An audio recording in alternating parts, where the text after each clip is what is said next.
ఏది ఈ పోలవరం ప్రాజెక్ట్ అనేది వెరీ వెరీ కాంప్లికేటెడ్, అంత తేలిగ్గా అర్థం కాదు. ఏంటి అంత అర్థం కాదని గట్టిగా చెబుతున్నారంటే నాకు అర్థం కాలేదు కాబట్టి. నేను అనేక సార్లు విజిట్ చేసి స్టడీ చేసి అనేక మంది అడ్వైజర్తో మాట్లాడిన తర్వాత నేను నిర్ణయం తీసుకున్నా, ఇది ఇప్పుడు పూర్తయ్యేది కాదు అని చెప్పిన మొదటి వ్యక్తిని నేను. విన్నారు కదా ఎంత ఆలస్యం అయిపోయిందో. నేను గత ప్రెస్ మీట్లో ఒక మాట చెప్పాను, పోలవరం ఈజ్ చాలా సంక్లిష్టమైంది, అర్థం కాదు అంత తేలిగ్గా, నాకు కూడా అర్థం కాలేదు అనేటువంటి మాట. ఎస్, దానికి ఇప్పటికీ కట్టుబడి ఉన్నాను. చంద్రబాబు నాయుడు గారు అదేసి ఆనందపడుతున్నావు, నవ్వుతున్నావు, అందుకని కామెంట్ చేస్తున్నా నేను. అదేసి నువ్వు నవ్వుతున్నావు, అది విజువల్ వేసి రాంబాబు గారికి అన్నాడని నవ్వి చూడు ఎగతాళి అయిపోయింది. ఎగతాళి కాదు, it is very very complicated project. అది అంత తేలిగ్గా అర్థం కాదు, నాకు అర్థం కాలేదు. తర్వాత అర్థం చేసుకున్నాను, అర్థం చేసుకున్న తర్వాత నిర్ణయాలు తీసుకున్నాను. I have studied a lot.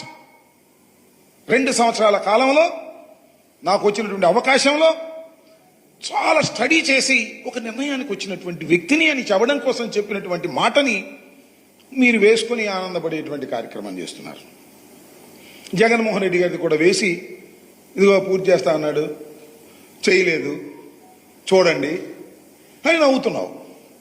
నీ పక్కన అంతా కూడా నీ తాబేదారులు, నీ సమ్మతీయులు అందరూ నీకు సంబంధించిన మీడియా వాళ్ళని పెట్టుకుని వాళ్ళతో క్వశ్చన్లు ఎంచుకుని. నేను అడుగుతున్నానయ్యా, చంద్రబాబు నాయుడు గారు, మీరు 5 సంవత్సరాలు ముఖ్యమంత్రిగా ఉన్నారు. గతంలో మీరు ఏం చెప్పారు అప్పుడు? మర్చిపోయారా? ఒకసారి వేయండి అయ్యా. ఇదే శాసనసభలో జగన్మోహన్ రెడ్డి గారు అపోజిషన్ లీడర్గా ఉన్నప్పుడు దేవినేని ఉమా మీ ఇరిగేషన్ మినిస్టర్ ఏం మాట్లాడాడో దానికి సమాధానం చెప్పగలరా మీరు? ఇవాళ చెప్పండి, ఒకసారి చూడండి. 2018 కల్లా పోలవరం ప్రాజెక్టులో నీళ్లు నిలబెట్టి చంద్రబాబు నాయుడు గారు అపర భగీరథుడిగా ఈ దేశ చరిత్రలో నిలబడతాడు, రాసి పెట్టుకో, నీ సాక్షి పత్రికలో చాలు. ఈ రాసి పెట్టుకో అన్న ఆయన లేడు. ఇప్పుడు ఇంకో ఆయన వచ్చాడు పక్కన, ఇరిగేషన్ మంత్రి గారు, పచ్చ చొక్కా వేసి కూర్చున్నాడు, నిమ్మల రామానాయుడు గారు. బాగా స్టడీ చేసే మనిషే. నేను శాసనసభలో కూడా చూసి ఆపోజిషన్లో ఉన్నప్పుడు ఆయన ఏం మాట్లాడలేదు. ఇవాళ ఇరిగేషన్ మంత్రి గారు ఎందుకు మాట్లాడలేదు? కారణం ఒకటే, ఆయన ఇంకా అర్థం కాల. అర్థం చేసుకుంటాడు. నేను చెప్పాను చాలా క్లిష్టమైంది, అర్థం కాదు అని. నీకు కూడా చాలా అర్థం కాల. ఇంకా నాకు అర్థమైంది, పెద్దవాడు అనలేను, కానీ నీకు కూడా ఇంకా అర్థం కాలేదు. ఎందుకని అర్థం కాలేదంటే 41.15 ఫస్ట్ స్టేజీ, 45.72 సెకండ్ స్టేజ్ అనే దాని మీద నిన్ను ప్రశ్నలు అడిగితే దాన్ని స్టడీ చేయాలనేటువంటి మాట మీరు మాట్లాడారు. నేను ఏమిటి ఇక్కడ చెప్పదలుచుకుంది ఏంటంటే, మీరు మమ్మల్ని పూర్తి చేయలేదు అనేటువంటి మాట మీరు మాట్లాడుతున్నారు. మరి మీరిచ్చిన మాటను ఏ విధంగా సమర్థించుకుంటారు? నెంబర్ 1. నెంబర్ 2, మొత్తం టోటల్గా చంద్రబాబు నాయుడు గారి ఇవాళ శ్వేతపత్రం మీద ఇచ్చినటువంటి ప్రజెంటేషన్ కానీ, వారు చెప్పినటువంటి ఉపన్యాసం కానీ, వారు చెప్పినటువంటి లెక్కలు కానీ ఒక్కసారి మీరు పరిశీలన చేయండి. ఆత్మవిశ్వాసం లేదు, అన్ని తప్పులు చెబుతున్నా అనేటువంటి భయం లోపలుంది. అందువల్ల అట్ట మార్చేటటువంటి ప్రయత్నం చేసేటటువంటి ప్రయత్నం చేశారు. ఎప్పుడు పూర్తి చేస్తారు అంటే దానికి సమాధానం లేదు.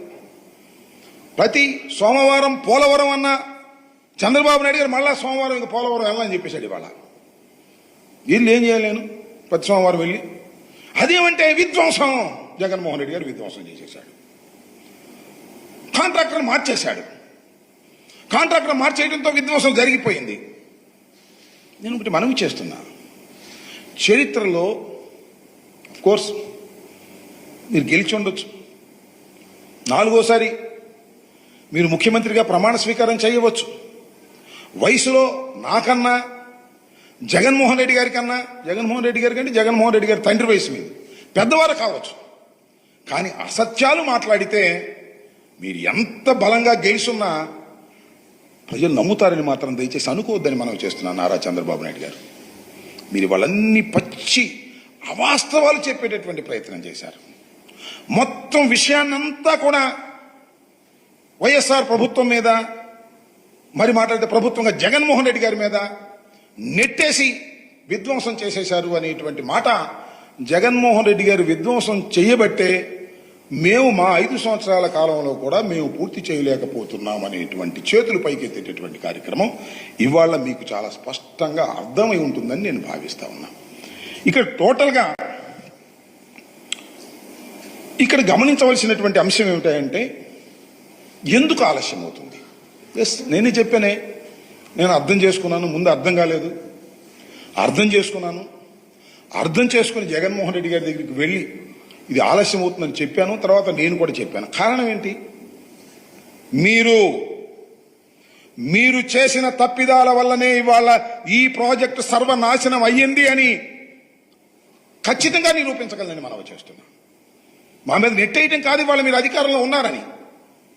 ఖచ్చితంగా మీరు చేసినటువంటి తప్పిదాల వలన ప్రోటోకాల్ మీరు ప్రారంభించకపోవటం వలన, ప్రయత్నం చేయకపోవటం వలన, ముందు కట్టవలసింది వెనక కట్టవలసింది ముందు కట్టడం వలన ఇవాళ ఈ పరిస్థితి ఏర్పడింది. ఎవరన్నా నిపుణుల్ని కనుక్కోండి, మీ దగ్గర నిపుణులు ఉన్నారు కనుక్కోండి. రహస్యంగా పిలిచి డైరెక్ట్గా అడగరు. కానీ నారాయణ రెడ్డి గారని ఆయన ఈఎన్సీ ఉన్నాడు, వెంకటేశ్వరరావు గారని సలహాదారుడు ఉన్నాడు, వాళ్ళిద్దరికి బాగా తెలుసు. వాళ్ళని పిలిచి అడగండి గదిలోకి, అయ్యా ఏంటి అసలు వాస్తవం ఏంటి చెప్పండి అని అడగండి. మీకు చెప్పడానికి భయపడతారు వాళ్ళు, ఎందుకంటే మీరు 4వసారి ముఖ్యమంత్రిగా కాబట్టి ఉన్నారు కాబట్టి. వాళ్ళని అడగండి, చెప్తారు ఎందుకు జరిగిందో, డయాఫ్రమ్ వాళ్ళు ఎందుకు కొట్టుకుపోయిందో. It is a very simple issue. మేమేమీ చేయలేదు, కాలయాపన చేశాం. నేను మనవి చేస్తున్నా, మేము అద్భుతమైన పురోగతిని ఈ 5 సంవత్సరాల కాలంలో అనిల్ గారు ఉన్నప్పుడు కానీ నేనున్నప్పుడు కానీ పురోభివృద్ధిని తీసుకొచ్చినటువంటి వ్యక్తులమని కూడా మనం చిత్తశుద్ధిగా డాక్టర్ వైఎస్ రాజశేఖర రెడ్డి గారు కలలు కన్నటువంటి ఈ ప్రాజెక్టుని పూర్తి చేయాలనే తపనతో పనిచేశాం తప్ప బిల్లులు చేసుకుని డబ్బులు కాజేయాలని పనిచేయలేదు. గుర్తుపెట్టుకోండి. నేను కొన్ని ప్రశ్నలు అంతకు ముందు అడిగాను, ఇప్పుడు కూడా అడుగుతాను. ఇవాళ కాకపోతే ఏంట్లే ఆ రాంబాబు ఆంబోతు వాడికి చెప్పేది అనుకోకుండా చెప్పే ప్రయత్నం చేయండి. మీ చిత్తశుద్ధిని పరిశీలించుకోండి. నారా చంద్రబాబు నాయుడు గారు, నేను ఒకటే అడుగుతా ఉన్నా, ఇవాళ ఇంకా చూపిస్తాను మీకు కావాలిస్తే. అయ్యా చంద్రబాబు నాయుడు గారు, రాష్ట్రం విడిపోయింది, దురదృష్టం. హైదరాబాద్ లాంటి మహాపట్టణం మనకు రాలేదు. అందువల్ల కేంద్రంలో ఉన్నట్టు కాంగ్రెస్ ప్రభుత్వం ఏం చేసింది? పోలవరం అనేది జీవనాడి రాజశేఖర రెడ్డి గారు ప్రారంభించారు.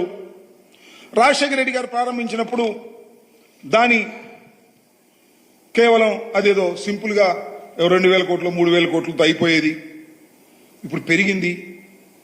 కాబట్టి ఈ ప్రాజెక్టును ఒక రాష్ట్ర ప్రభుత్వం పూర్తి చేయలేదు కాబట్టి వారికి ఒక తాయిలం ఇద్దాం అని, ఇది జాతీయ ప్రాజెక్ట్, కేంద్ర ప్రభుత్వమే ప్రతి పైసా ఇచ్చి పూర్తి చేసి మీకు ఇస్తుంది అని విభజన చట్టంలో పెట్టారు. అవునా కాదా చెప్పండి. ఇది